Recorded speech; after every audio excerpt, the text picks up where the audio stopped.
Assalamualaikum warahmatullahi wabarakatuh.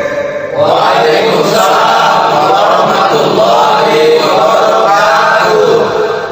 Bismillahirrahmanirrahim.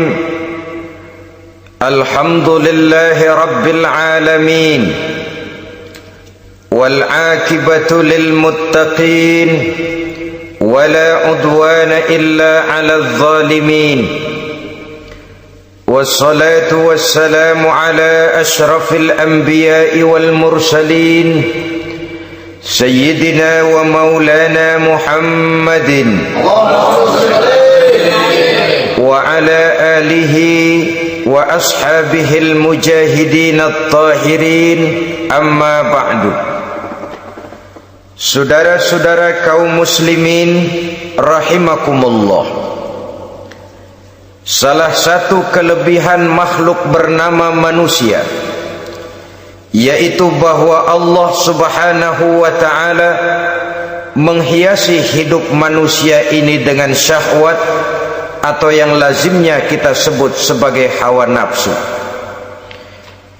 Inilah tenaga yang merupakan daya dorong yang melahirkan dinamika dalam kehidupan manusia, yang menyebabkan terus-menerus terjadinya perkembangan dalam sejarah peradaban dan kehidupan manusia.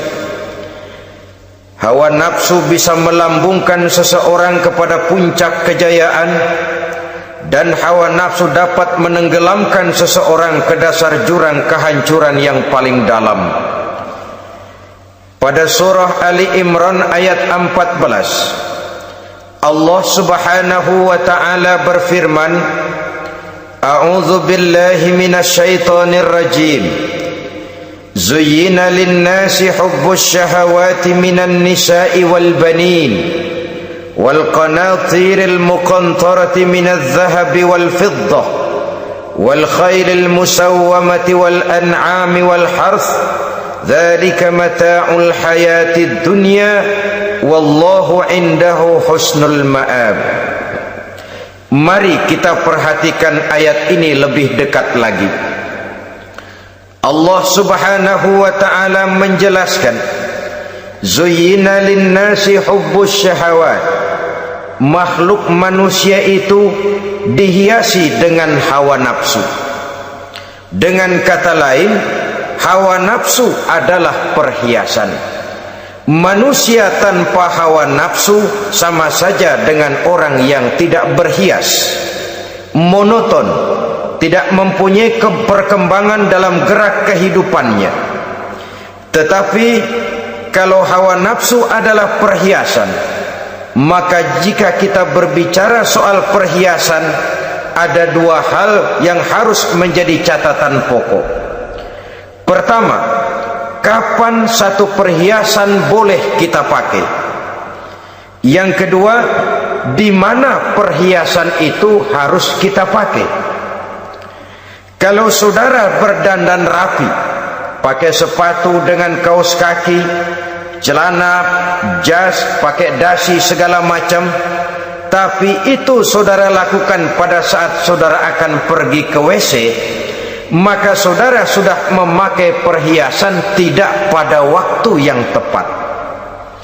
Begitupun sebaliknya, kalau jam tangan saudara pakai di kaki, kopiah saudara pasang di kaki, lalu sepatu naik ke atas jidat, maka saudara memakai perhiasan tidak pada tempatnya yang tepat.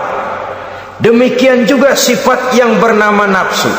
Kapan dia boleh diperturutkan, di mana dia boleh disalurkan, adalah tugas daripada agama untuk mengatur syahwat atau hawa nafsu. Lihatlah kehidupan malaikat. Malaikat makhluk yang diciptakan Allah tanpa hawa nafsu, maka kehidupan malaikat monoton. Malaikat tidak mempunyai peradaban dan kebudayaan. Malaikat adalah makhluk yang secara instingtif diciptakan untuk berbakti, tidak punya alternatif atau pilihan lain. Saudara lihat Ada malaikat yang sejak diciptakan diperintahkan untuk sujud, sujud saja sampai sekarang enggak bangun-bangun. Ada malaikat yang sejak diciptakan diperintahkan untuk tasbih, tasbih saja, yang lain tidak. Ada malaikat yang sejak diciptakan diperintahkan mencabut nyawa, nyawa saja urusannya, yang lain tidak. Pekerjaannya monoton, tetapi memang karena tidak ada hawa nafsu, tidak ada kecenderungan malaikat untuk nyeleweng. Belum pernah kita dengar misalnya ada malaikat Jibril korupsi ayat. Ini kelihatannya ayat bagus ini, nggak usah disampaikan kepada bawahan, Muhammad dipakai sendiri saja. Tidak. Kita belum pernah dengar malaikat maut keliru mencabut nyawa orang yang belum waktunya modar. Belum pernah. Malaikat itu ibadun mukramun la ya'sunallaha fima amarahum wa yaf'aluna ma yu'marun. Maka kehidupan malaikat adalah monoton. Dinamika tidak ada, peradaban dan kebudayaan juga tidak ada. Andai kata bumi dan seluruh isinya diserahkan kepada malaikat untuk mengisinya, barangkali saudara tidak akan pernah kenal jembatan Semanggi, saudara tidak akan pernah kenal Monas, gedung-gedung bertingkat, gedung-gedung pencakar langit. Semua yang menggerakkan itu adalah karena manusia mempunyai hawa nafsu. Nah, kemudian pada kalimat berikutnya Allah memberikan rincian. Apa nafsu kepada apa yang paling menonjol dalam kehidupan manusia itu? Pertama, minan nisa, hawa nafsu kepada perempuan. Ini tentu yang ditujukan laki-laki. Dimanapun saja makhluk bernama laki-laki, kalau dia normal, tidak impoten, mesti suka kepada perempuan. Itu wajar, bin pantas alias normal. Tetapi tadi saya katakan di awal, nafsu kepada perempuan adalah perhiasan. Kapan makainya, di mana makainya, itulah tugas agama memberikan tuntunan dan aturan. Saudara-saudara kaum muslimin rahimakumullah, nafsu kepada wanita dapat mengantarkan seseorang kepada puncak kejayaan, tapi nafsu kepada wanita bisa menenggelamkan seseorang ke jurang kehancuran. Bergantung kepada latar belakang apa yang mendorong timbulnya syahwat tadi. Dengan kata lain, motivasi syahwat tadi digerakkan oleh iman dan ketakwaan, atau semata-mata karena memang syahwat yang merupakan kendaraan iblis. Penyelewengan pertama yang terjadi dalam sejarah kehidupan manusia adalah penyelewengan yang dilakukan oleh Nabi Adam alaihi salam pada saat ia memetik buah khuldi. Kenapa itu dilakukan oleh Nabi Adam? Karena terdorong oleh rasa sayang dan cinta kepada istrinya Hawa. Sebenarnya Hawa lah yang merajuk, Siti Hawa lah yang membujuk. Dan Nabi Adam oleh karena syahwatnya kepada istrinya memperturutkan bujukan Siti Hawa itu. Peristiwa Nabi Adam ribuan tahun yang lalu akan terus relevan sampai ke zaman kita sekarang ini. Berapa banyak orang-orang yang karena terlalu ingin menyenangkan istrinya, lalu tidak segan-segan melakukan perbuatan-perbuatan yang menyimpang, baik itu merugikan orang lain, merugikan masyarakat, bahkan merugikan bangsa dan negaranya. Seorang pedagang tidak akan segan-segan menipu. Sebaliknya pun begitu. Tidak jarang wanita di dalam kelemahannya bisa menenggelamkan dunia. Seorang suami yang jujur, polos, lugu, sederhana bisa jadi koruptor ulung karena didorong-dorong oleh istrinya. Istrinya barangkali bisa saja dibakar-bakar oleh tetangganya. Suaminya jujur, sederhana, kepala bagian, tempatnya basah tapi melarat. Istri rupanya tidak sabar melihat gaya hidup yang makin konsumtif, persaingan yang makin tajam. Suaminya dikipas-kipasin. Kata istrinya, bang, tetangga sebelah kita lakinya pegawai kecil, bang, tapi gelangnya kayak pelek beca. Abang ini kepala bagian tidak bisa membelikan saya macam itu, percuma lah. Kata suaminya, ya bagaimana bu, gaji saya cuma segitu-gitunya. Ya namanya kepala bagian, apaan, kayak sahabat dulu. Kalau sudah berpikir ke arah ini, artinya sudah ngipasi suaminya untuk melakukan tindakan yang tidak wajar. Saudara-saudara kaum muslimin rahimakumullah, sejak zaman klasik sampai kepada zaman kita sekarang ini, kita melihat kecenderungan syahwat kepada wanita ini. Julius Caesar yang katanya gagah perkasa ternyata tunduk di bawah kaki Cleopatra. Napoleon Bonaparte, the Lion of Europe, singa daratan Eropa, luas kekuasaannya, gagah perkasa tentaranya, kepada siapa dia tunduk? Ke bawah kakinya Margaret Josephine.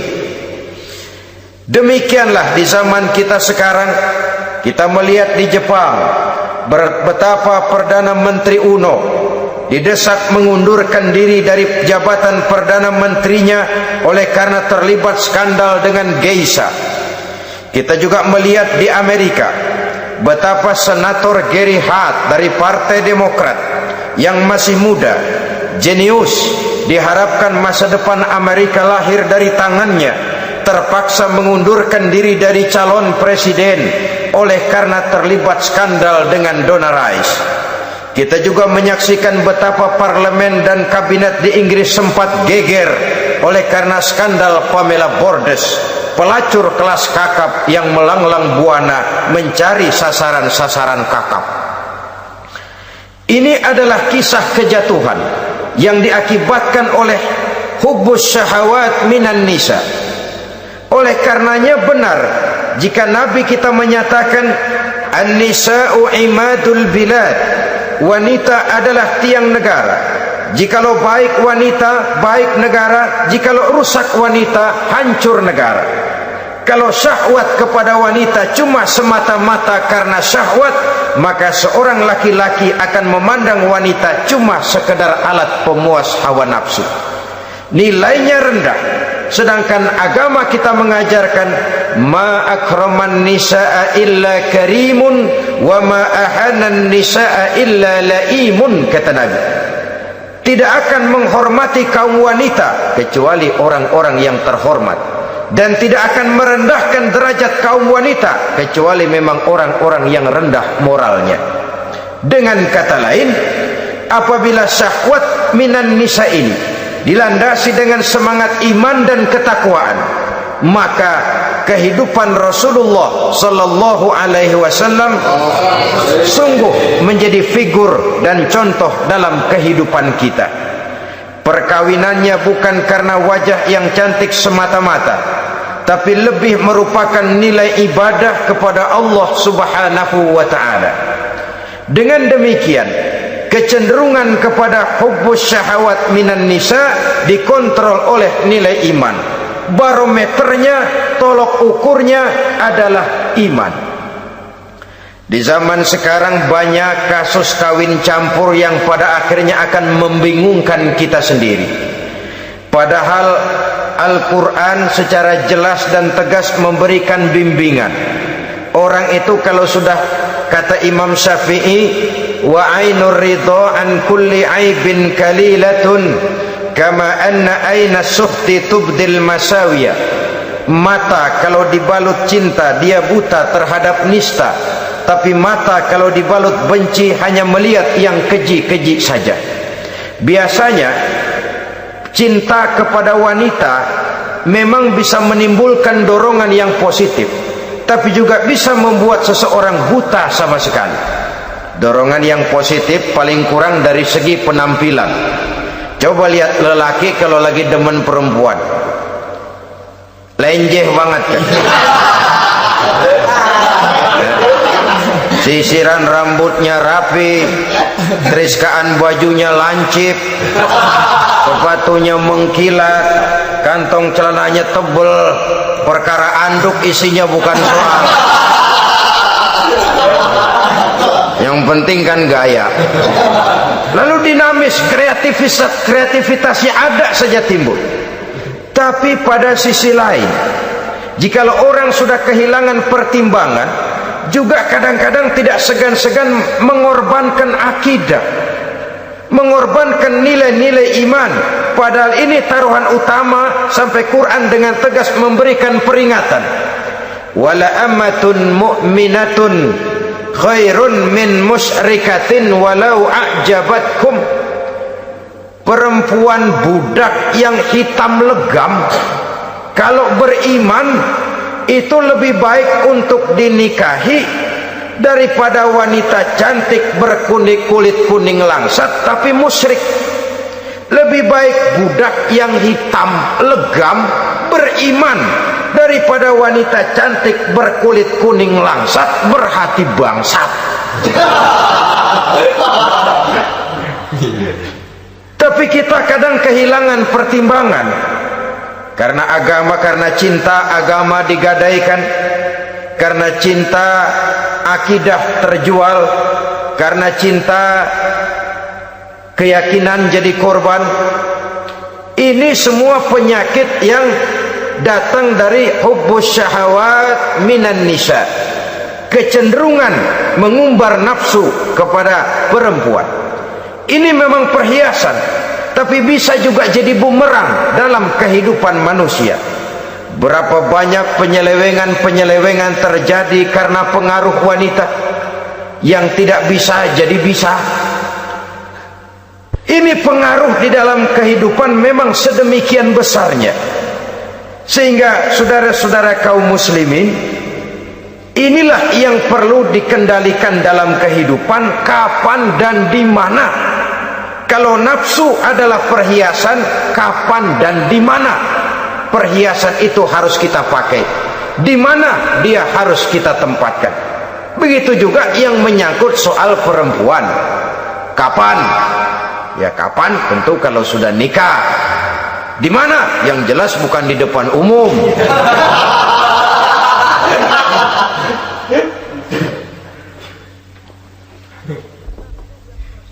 Ini nafsu yang pertama, minan nisa. Yang kedua, wal banin. Dihiasi juga manusia dengan kecintaan kepada banin. Makna banin di sini al aulad, anak-anak laki. Kenapa disebut banin, anak-anak laki? Karena pertama, sering anak laki itu lebih jadi kebanggaan buat orang tuanya ketimbang anak perempuan. Sebabnya apa? Pertama, faktor nasab, silsilah lebih kuat kepada laki-laki ketimbang perempuan. Yang kedua, faktor cita-cita. Orang tua kalau punya anak laki-laki, cita-citanya panjang. Nak, kau nanti jadi dokter ya, nak jadi insinyur ya, nak jadi pilot ya, nak jadi pengusaha ya, nak jadi presiden ya. Tapi kalau dia punya anak perempuan, paling ya nak, mudah-mudahan nanti kamu dapat jodoh orang baik nak, dapat jodoh orang soleh. Saudara-saudara, yang ketiga, anak perempuan itu kalau sudah berkeluarga biasanya pindah kepada lingkungan keluarga lain, sehingga orang berkata punya anak perempuan banyak sebenarnya seperti agen. Artinya ada yang mau bawa, kan begitu. Ada yang minta ambil, ada yang berminat buntel. Paling dia nengokin orang tuanya ya lebaran. Ya syukur kalau sebulan sekali atau seminggu sekali, tapi minimnya kan lebaran.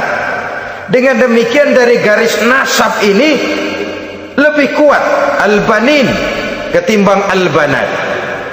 Manusia dihiasi dengan kecintaan kepada anak-anak. Sering karena terlalu cinta kepada anak, kita menjerumuskan anak. Terlalu sayang kepada anak, segala maunya kita perturutkan tanpa kendali dan kendala.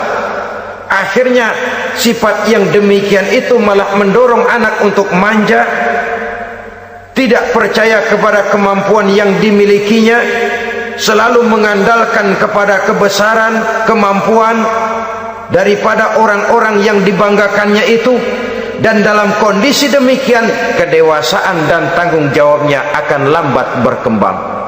Maka Allah Subhanahu wa ta'ala memperingatkan bahwa harta dan anak bisa menjadi fitnah.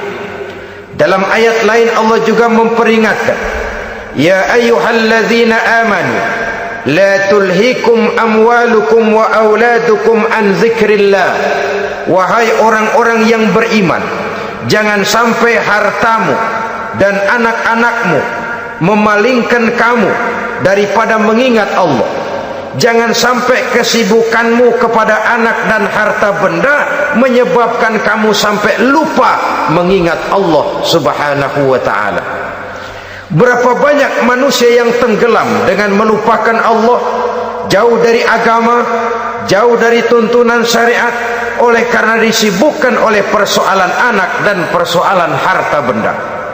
Maka satu-satunya jalan, jikalau kita tidak ingin anak kita sampai memalingkan kita daripada mengingat Allah, nilai-nilai keimanan harus ditanamkan kepada mereka sedini mungkin. Dengan bekal ini, maka mereka, anak-anak kita, insya Allah tidak akan membuat kita orang-orang tua ini berpaling daripada mengingat Allah, berpaling daripada kehidupan beragama. Memang karena anaklah kita orang tua peras keringat banting tulang, pergi pagi pulang sore cari nafkah. Karena anaklah kita orang tua, kepala jadi kaki, kaki jadi kepala. Asal mereka bisa menikmati hari depan yang lebih baik dari yang kita nikmati sekarang ini. Tapi berapa banyak juga orang-orang tua yang tidak sadar akan amanah berupa anak ini. Mereka lalai, mereka bersikap masa bodoh, padahal tidak akan ada yang tidak dipertanggungjawabkan di hadapan Allah Subhanahu wa ta'ala. Orang tua bisa mendapat pensiunan pahala kalau anaknya tumbuh menjadi anak yang soleh.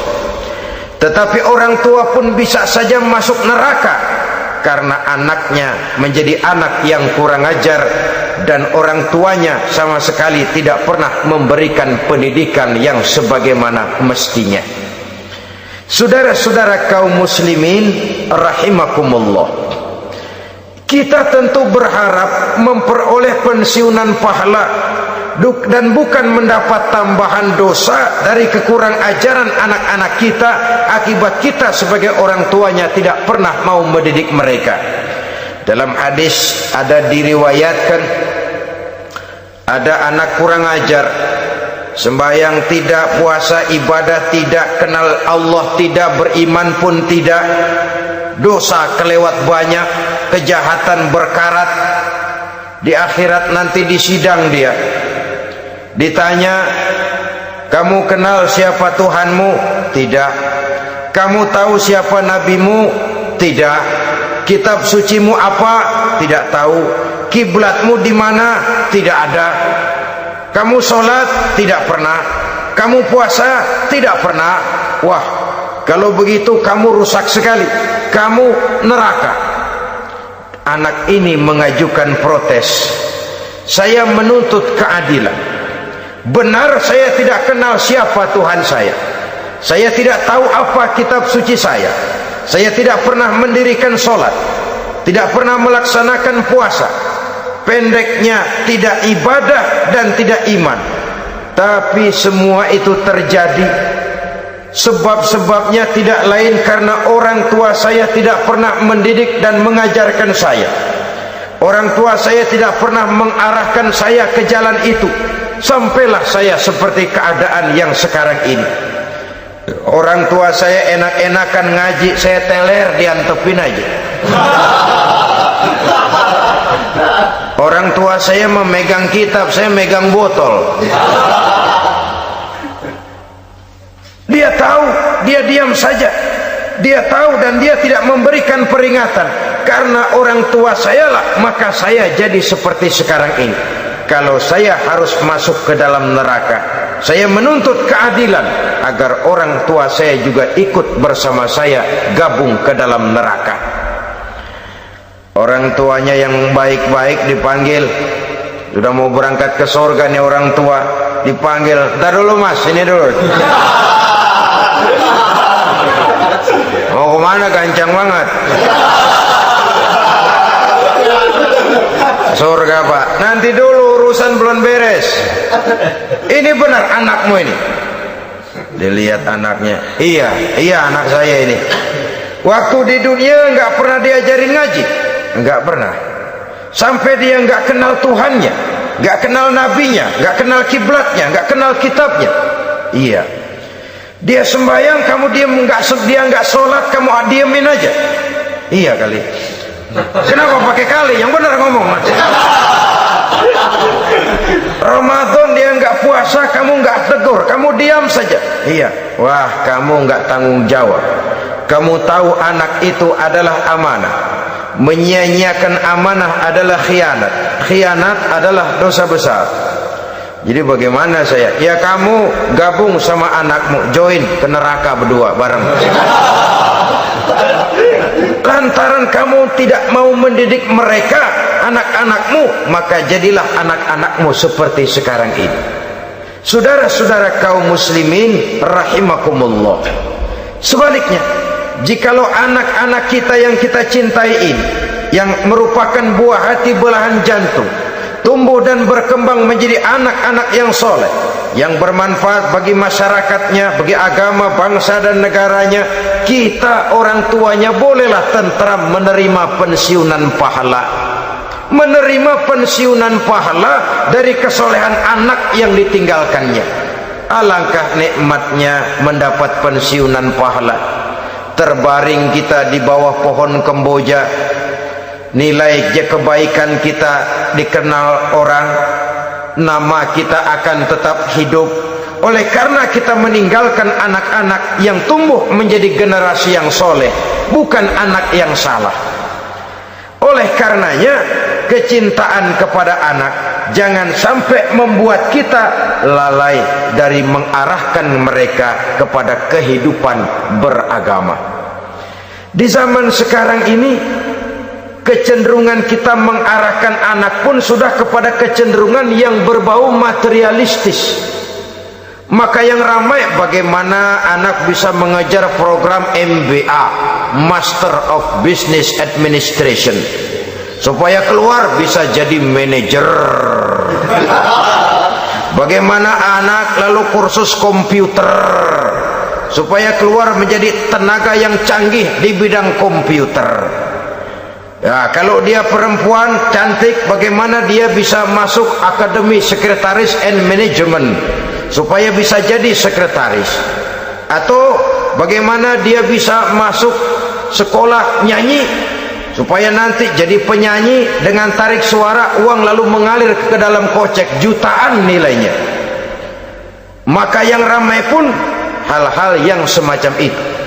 Dalam pada itu, pengajian, kursus-kursus keagamaan, studi-studi klub yang membicarakan masalah-masalah agama, ramainya kadang-kadang kalau bulan Ramadan, dianggap training center. Ya lumayan, daripada tidak sama sekali mah lumayan. Tapi dengan demikian ini kan merupakan bagian terpokok dari kehidupan manusia.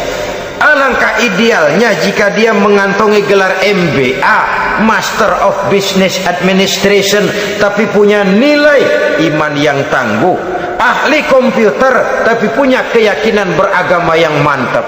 Dan ini harus ditanamkan lebih dahulu sebelum dia menguasai disiplin ilmu yang lainnya. Saudara-saudara kaum muslimin rahimakumullah, kecintaan kepada anak-anak sering mendorong seseorang untuk menimbulkan sifat nepotisme. Segalanya serba garis keturunan. Sejak ia jalur birokrasi sampai ke dalam kehidupan sehari-hari, nepotisme ini bisa terlihat. Orang kehilangan kondisi objektivitasnya. Mampu atau tidak soal lain, bidangnya atau tidak bukan soal. Yang penting masih ada hubungan keturunan. Maka timbullah tumpang tindih untuk sesuatu pekerjaan yang tidak sesuai dengan kemampuan dan keahliannya. Di desa-desa kita melihat masjid, ketua masjid bapaknya, bendahara anaknya, sekretaris mantunya, Bilal besannya, kolbeduk engkongnya. Pokoknya asal masih ada garis keturunan masuk, tidak minggir. Ini pada akhirnya kurang menciptakan pemerataan kesempatan. Iyalah kalau profesinya, tapi kan jarang yang demikian itu. Kita boleh cinta kepada anak-anak kita, tapi jangan lalu mempergunakan posisi yang kebetulan kita gunakan untuk menempatkan anak-anak kita lebih dari kemampuan yang mereka miliki. Nepotisme yang lahir, sehingga ini bukan saja tidak mendidik, tapi mengakibatkan terjadinya tumpang tindih. Tidak lagi berprinsip the right man on the right job, bahwa orang harus ditempatkan sesuai dengan keahliannya, tapi kita sudah berpikir subjektif, ahli atau tidak ahli, asal masih berbau keturunan, ayo silakan. Nepotisme yang akan lahir. Oleh karenanya, mencintai anak adalah sesuatu yang merupakan perhiasan di dalam kehidupan. Wajar, tetapi harus kita menempatkannya sesuai dengan semestinya. Ini yang kedua. Yang ketiga, nafsu yang menghiasi hidup manusia itu adalah nafsu kepada wal qanatiril muqantarati minadz zahabi wal fiddah. Al-qantarah ay al-malul katsir. Kecintaan, kesenangan, nafsu kepada harta benda yang banyak daripada emas dan perak. Ini tentu sesuai dengan situasi dan kondisi. Kecintaan untuk mengumpulkan harta benda yang sebanyak-banyaknya, baik itu berupa emas, baik itu berupa perak. Ini cuma penyebutan beberapa jenis dari kecenderungan manusia kepada harta benda. Bukankah sering dikatakan orang bahwa manusia di dalam berhadapan dengan harta itu seperti meminum air laut. Makin diminum, makin kering tenggorokan, makin haus kita dibuatnya. Apabila watak ini kita perturutkan, maka manusia tidak akan pernah kenal puas, tidak akan pernah kenal cukup. Nabi kita memberikan peringatan, "Lau anna libni Adam wadiyani min zahabin labtagha lahu mathalisan wa la yamla'u jawfa ibni Adam illa turab." Andai kata manusia mempunyai dua buah ladang yang seluruhnya berisi emas, akan puaskah manusia? Tidak, mereka akan cari ladang emas yang ketiga. Wala yamla'u jawfa ibni Adam illa turab. Sungguh mulut manusia ini tidak akan pernah penuh terisi kecuali kalau sudah disumpal dengan tanah. Artinya kalau sudah dia dipendam di liang lahat baru cukup. Tetapi sepanjang dia masih bergerak, masih hidup dan bernyawa, masih bisa berusaha dan berbuat, dia tidak akan pernah mengenal puas. Ini akan mendorong manusia terjebak kepada menghalalkan segala cara untuk mencapai tujuan. Yang penting kaya, kan begitu. Dan cepat. Sebab sekarang orang sering motong kompas. Yang penting kan cepat kaya. Soal cara, kalau jujur aja mah, sampai kapan mau kaya? Perkara itu renten, bukan soal. Perkara itu judi, tidak jadi masalah. Perkara itu korupsi menyangkut hak orang banyak, bukan soal. Yang penting cepat kaya. Dan anehnya lagi, tidak malu menumpuk kekayaan dengan cara yang tidak wajar. Ya kan orang hidup bermasyarakat tuh bisa dianalisa toh. Emang usahanya apa sih? Gajinya sebulan berapa sih? Kok bisa gitu-gitu bener sih? Dari mana sih? Secara langsung orang tidak berani bertanya, tapi dari mulut ke mulut akhirnya tersebar jadi rahasia umum. Si Ano kan punya ano, dia anonya seano. Ini bisa jadi bahan pertanyaan dalam kehidupan, akhirnya jadi gunjingan. Orang sudah tidak terlalu peduli dari mana kekayaan itu diperoleh, yang penting kaya. Dengan menghalalkan segala macam cara, terjebaklah ke dalam cara-cara mafia, terjebaklah ke dalam cara-cara yang tidak wajar, tidak bijaksana, memperkuat klik, clean, dengan menghantam yang lain. Saudara-saudara kaum muslimin rahimakumullah, bahwa manusia punya nafsu ingin kaya itu boleh. Agama memberikan tuntunan, memberikan aturan. Tidak hanya sekedar asal kaya, tidak hanya sekedar asal banyak harta. Malahan hadis menyatakan, kalau saudara diberikan umur panjang, pertanyaan akhirat cuma satu kok. Umurmu kau habiskan di mana? Kalau saudara diberikan amanah berupa ilmu pengetahuan, pertanyaan akhirat juga cuma satu kok. Ilmumu kau amalkan untuk apa? Tapi kalau kita diberikan amanah berupa harta benda, pertanyaan akhirat itu dua. Min aina iktasabahu wa fima anfaqahu. Dari mana hartamu kau dapat, kemana hartamu kau belanjakan. Dari mananya ditanya, kemananya juga ditanya, depan belakang ditanya. Dan kalau mempergunakan harta untuk kesenangan syahwat, orang berani bukan main. Tapi kalau untuk kepentingan agama, yang hakikatnya untuk kepentingan dirinya sendiri, berat seperti nyabut bambu dari ujung. Orang kalau menyumbang masjid 100.000, itu kan zohirnya memberikan panitia masjid, tapi hakikatnya kan dia nabung buat dirinya sendiri. Seolah-olah dia cuma berkata, Pak, tolong saya titip 100.000, ini untuk kepentingan saya di akhirat nanti. Silahkan uangnya mau dibelikan semen, pasir, kaca, pintu, jendela, silahkan. Saya cuma titip ini untuk saya di akhirat nanti. 100.000 Pak. Zohirnya dia memberikan kepada panitia masjid, madrasah, pesantren, yatim piatu. Hakikatnya dia nabung buat dirinya sendiri di akhirat. Malah tabungan ini bukan SDSB namanya, SDBS. Sumbangan dana berhadiah surga. Nah, itu SDBS namanya. Sekarang orang mengejar SDSB, lalu berat mengejar SDBS, sumbangan dana yang berhadiah surga langsung dari Allah Subhanahu wa ta'ala. Coba kalau dia main golf, sewa lapangan golf itu 400-500 ribu sebulan, paling 4-5 kali main. Beli stick golfnya saja sampai jutaan. Datang panitia pembangunan masjid 100. Minta didoain masuk surga lagi. Surga 100.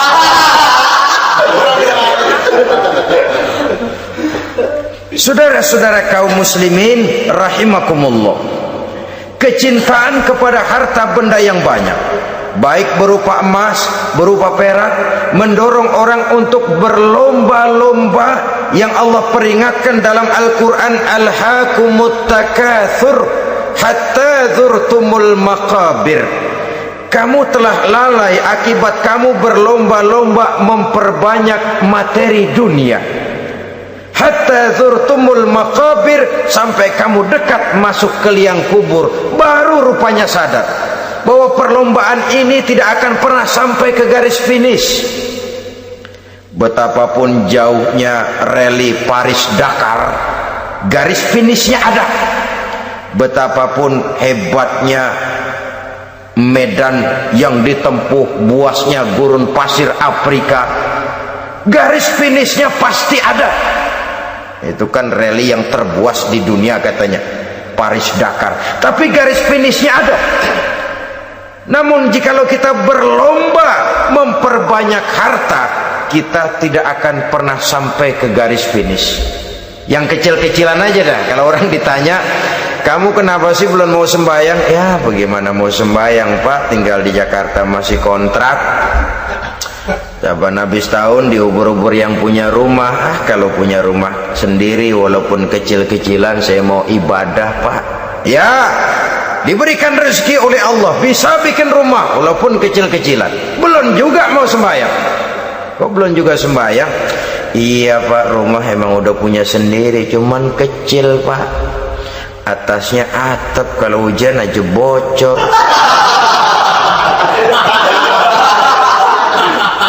Kalau bisa bikin rumah yang permanen Pak, tenang, saya ibadah sembahyang saya rajin. Iyalah diberikan rezeki bisa bikin rumah permanen, bagus rumahnya. Lain lagi, iya rumah sudah permanen, tembok ubin, cuman isinya belum ada Pak perabotannya. Duh. Kalau punya peralatan rumah tangga yang memadai, tenang saya ibadah. Diberikan juga rezeki bisa beli perabotan rumah tangga yang lumayan. Di atas tekelnya sudah pakai karpet, mebelnya spaghetti, tempat tidurnya alga spring bed dan low pillow, ada kulkas, ada TV, di sebelah TV ada kunci mobil, kuncinya mobilnya.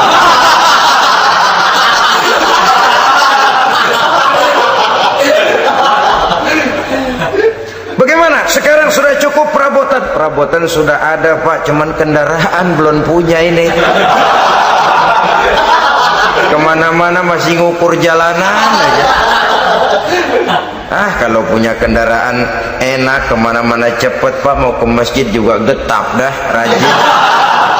Diberikan rezeki bisa beli kendaraan. Lain lagi nanti sudah punya sepeda, pengen punya motor, kepengen punya mobil, kepengen punya pesawat terbang, pengen punya kapal induk. Sudah punya kebun, pengen beli sawah, sudah punya sawah, pengen punya gunung, sudah punya gunung, laut diborong.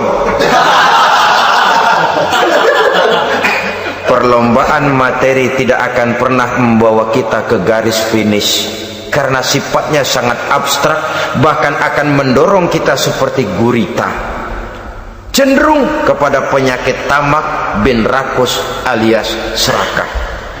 Dengan demikian saudara-saudara, bahwa kecintaan kepada harta merupakan nafsu, dan nafsu itu adalah perhiasan. Dia bisa menjadi daya dorong positif. Kalau dalam upaya memperoleh harta itu kita tidak akan keluar dari tujuan keridhaan Allah. Saya cari nafkah tapi yang Allah ridho. Saya ingin kaya tapi dengan cara yang Allah ridho. Ini kunci yang akan menyelamatkan kita manusia dari perangkap menghalalkan segala cara. Ini yang ketiga. Yang keempat, dihiasi manusia itu dengan nafsu kepada wal khailil musawwamah, kuda yang bagus, kendaraan yang bagus, kuda yang terpelihara. Al musawwamah ada yang mentafsirkan ar-ra'iyah. Ar-ra'iyah itu yang digembalai, binatang ternak, kuda yang digembalai atau kuda yang diikat. Artinya kalau dulu kan yang namanya tuan-tuan tanah itu baru dibilang bejeger kalau kemana-mana naik kuda. Jet set zaman dulu itu udah kelompok jet set, itu kendaraan. Kalau sekarang baby band dah, dulu mah kuda band.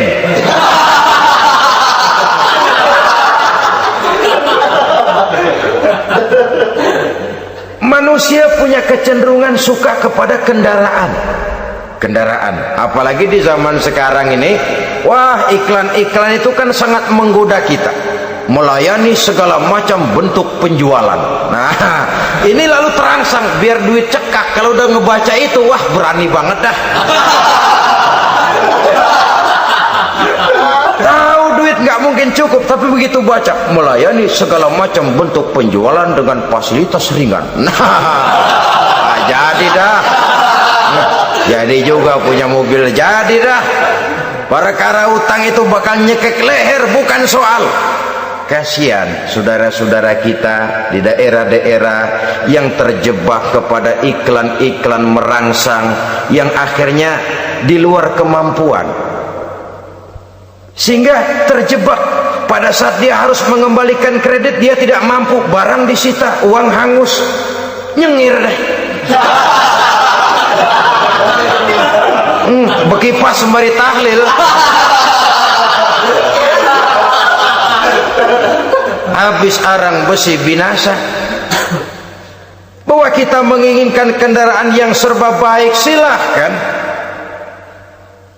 Tiap akhir tahun ganti merek, keluar yang baru, ganti lagi.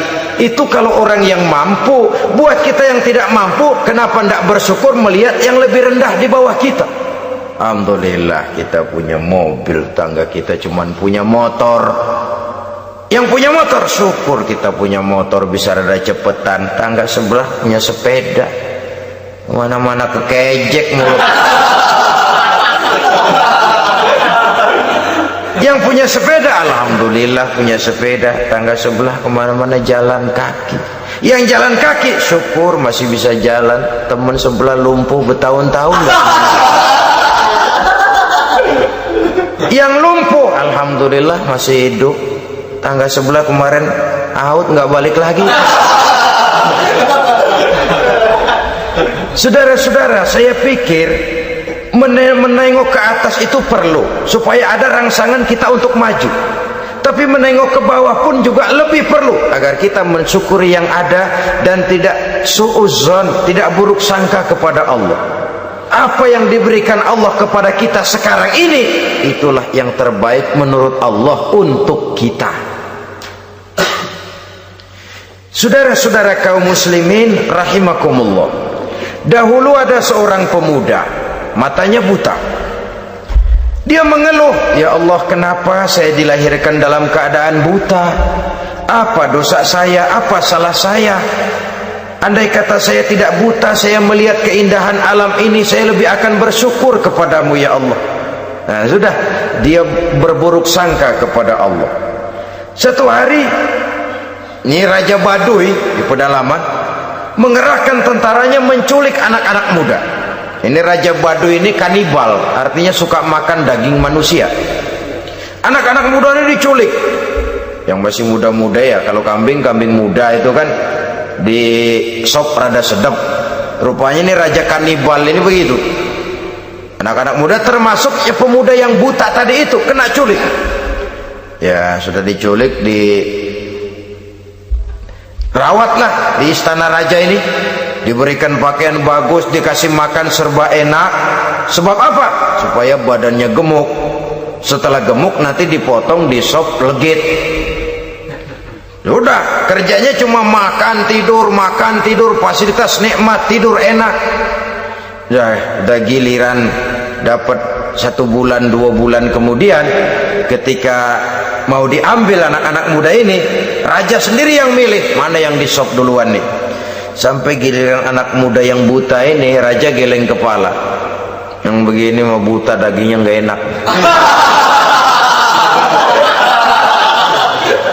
Ini satu lepas saja, lepas. Saya mau makan daging orang buta, lepas saja. Pulang ini anak muda, batinnya bersyukur, sujud syukur, ya Allah, katanya untung saya buta. Coba kalau saya nggak buta udah habis saya disop. 2 bulan yang lalu dia mengeluh, ya Allah, kenapa saya dilahirkan dalam keadaan buta? Sekarang dalam pulang ke rumah, perjalanan menuju ke rumah, dia berkata, alhamdulillah, andai kata saya tidak buta, habis badan saya disop oleh raja yang kanibal tadi itu. Saudara-saudara kaum muslimin rahimakumullah, jadi dengan demikian pola hidup yang konsumtif sesungguhnya sangat tidak mendidik apabila dilatar belakangi oleh kemampuan yang tidak menunjang. Dengan demikian setidaknya mendidik orang untuk berkhayal. Anak-anak muda sama merek mobil ngerti banget dah, punya kagak? Ini BMW model terakhir nih. Nih kemarin gue ngeliat di sana, gue megang rame banget.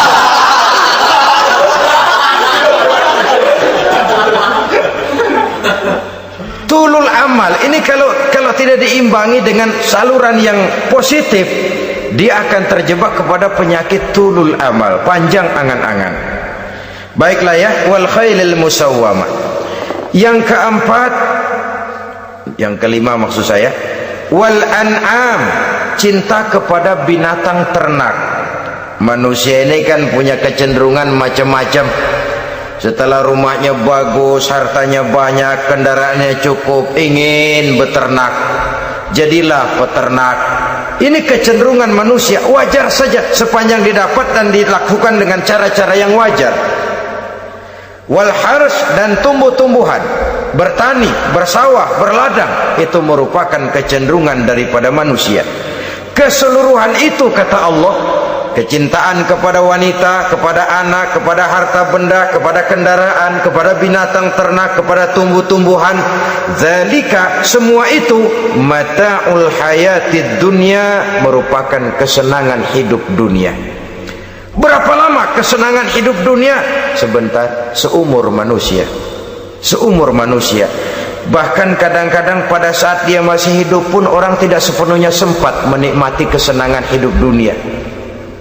Apabila ajal datang, selesailah kehidupan dunia sampai di situ. Orang-orang kafir, buat mereka surganya di dunia ini. Bila kehidupan di dunia selesai, selesailah sudah surganya sampai di situ. Kesemua itu, janji kata Allah, merupakan kesenangan daripada kehidupan di dunia. Wallahu indahu husnul ma'ab, dan Allah mempunyai tempat kembali yang sangat baik. Nah, setelah Allah menjelaskan semua itu, pada ayat yang ke-15 Allah memberikan jalan keluarnya. Memperturutkan nafsu kepada wanita, anak-anak, harta benda, kendaraan, binatang ternak. Bijaksanakah itu? Dalam ayat ke-15 surah Ali Imran ini Allah memberikan penjelasan tuntas. Qul a'unabbi'ukum bi khairim min zalikum. Katakan kepada mereka Muhammad, maukah kamu aku beri kabar yang lebih baik dari semua itu? Lebih baik daripada kesenanganmu kepada wanita, kepada anak-anak, kepada harta benda, kepada kendaraan dan sebagainya. Mau kamu aku beritahu yang lebih baik daripada semua itu? Jawaban tentu mau. Kalimatnya bukan ukhbirukum, a'unabbi'ukum. An-naba itu berita yang besar. Lain dengan al-khabar, itu berita biasa saja. An-naba, sehingga pembawa berita disebut nabi. Dari naba yanbi, pembawa berita yang benar. A'unabbi'ukum, maukah kau aku tunjukkan kepada satu berita yang benar-benar besar dan benar-benar lebih baik dari yang semua disebutkan tadi. Apa jalan keluarnya? Lillazina taqaw 'inda rabbihim jannatun tajri min tahtihal anhar. Bagi orang-orang yang bertakwa kepada Allah, mereka akan mendapatkan surga yang di bawahnya mengalir sungai. Khalidina fiha, mereka akan kekal di dalamnya. Wa azwajun mutahharah, dan mereka mendapat istri-istri yang suci. Waridwanum minallah, dan keridhaan daripada Allah subhanahu wa ta'ala. Kalau kamu hai orang-orang yang beriman, kalau kamu hai manusia menyangka bahwa nafsu kepada wanita, anak-anak, mengumpulkan harta benda, kendaraan yang menarik, binatang ternak dan tumbuh-tumbuhan itulah yang lebih baik untuk kesenangan dunia, memang itu kesenangan dunia. Tapi nih, seolah-olah kata Allah, nih saya kasih tahu kamu, aku beritahu yang lebih baik dari semua itu. Apa? Takwa kepada Allah, kecintaan kepada wanita. Kalau takwa dasarnya, orang nggak amburadul, nggak semrawut, nggak pokoknya gue masal perempuan dan membuat terus. Tapi punya kaidah, punya norma. Demikian juga kepada anak-anaknya, demikian juga kepada harta benda. Pokoknya asal harta, mau halal mau haram, tekuk terus saja. Semuanya dilandasi oleh taqaw, lillazina taqaw, oleh ketakwaan kepada Allah. Nah, ketakwaan ini akan menghasilkan apa? Inda rabbihim jannatun tajri min tahtihal anhar. Melahirkan, menghasilkan surga yang di bawahnya mengalir sungai-sungai. Saudara-saudara kaum muslimin rahimakumullah, jika kita menyangka bahwa wanita bisa memberikan kesenangan, iya, kesenangan dunia. Jika kita menyangka bahwa harta benda bisa memberikan kesenangan, iya, kesenangan dunia. Jika kita menyangka bahwa kendaraan bisa memberikan kesenangan, iya, kesenangan dunia. Tapi kita tidak cuma ingin itu, kita ingin itu semua juga bisa membawa kesenangan akhirat. Caranya landasi dengan takwa. Kesenangan kepada wanita didasari dengan takwa. Maka jangan jadikan wanita cuma sekedar alat pemuas hawa nafsu. Kesenangan kepada anak-anak dilandasi dengan takwa, maka anak-anak diarahkan kepada jalan yang diridhoi Allah. Kesenangan kepada kendaraan dilandasi dengan takwa, maka kendaraannya selalu mengarah berjalan menuju jalan takwa, diridhoi oleh Allah Subhanahu wa taala. Kalau tidak, tuh mobil asal lempengan Ancol gancang banget dah. Tapi giliran dihadapin ke masjid mogok melulu. Urusan ngaji ada aja halangannya tuh kendaraan. Tapi kalau untuk urusan maksiat ngebut benar-benar. Dilandasi dengan ketakwaan, sehingga dengan demikian tidak hanya sekedar surga di dunia ini, tapi lebih-lebih di surga di akhirat nanti. Khalidina fiha, kekal. Kalau dunia ini kan zillun zail, bayangan. Hari ini kita jaya, besok kita bangkrut. Siapa yang mau menghalangi? Hari ini kita melambung, besok kita nyungsep. Siapa yang bisa menarik? Tidak kekal, berubah, temporer, relatif. Di sana kebahagiaan yang dilandasi dengan takwa ini sudah surga, kekal di dalamnya. Azwajun mutahharah, mendapat istri-istri yang suci. Suci dalam arti belum pernah dijamah orang lain. Suci dalam arti tidak pernah terkena halangan seperti men misalnya, baik menstruasi atau mencret, itu tidak. Azwajun mutahharah. Konon makna mutahharah ini ya artinya juga bisa selalu gadis, bidadari itu, selalu perawan, tidak pernah janda, walaupun tiap hari dipakai, perawan terus. Dan yang lebih penting, waridwanum minallah, mendapat ridho dari Allah Subhanahu wa taala. Jadi hawa nafsu dengan motivasi takwa, itulah sesungguhnya yang dikehendaki oleh Ali Imran ayat 14 dan 15. Dengan demikian manusia dengan ketakwaannya mengendalikan hawa nafsu, dan bukan malah dikendalikan oleh hawa nafsunya. Sehingga dengan demikian seluruh fasilitas yang dimilikinya, baik itu berupa istri, anak, kendaraan, binatang ternak, harta benda, tanam-tanaman, seluruhnya semakin meningkatkan ketakwaannya kepada Allah Subhanahu wa taala. Mudah-mudahan kita bisa mencapai tingkat ini, di mana kita hidup mampu dan sanggup mengendalikan nafsu, bukan malah dikendalikan oleh hawa nafsu. Terima kasih dan mohon maaf. Wassalamualaikum warahmatullahi wabarakatuh. Waalaikumsalam warahmatullahi wabarakatuh.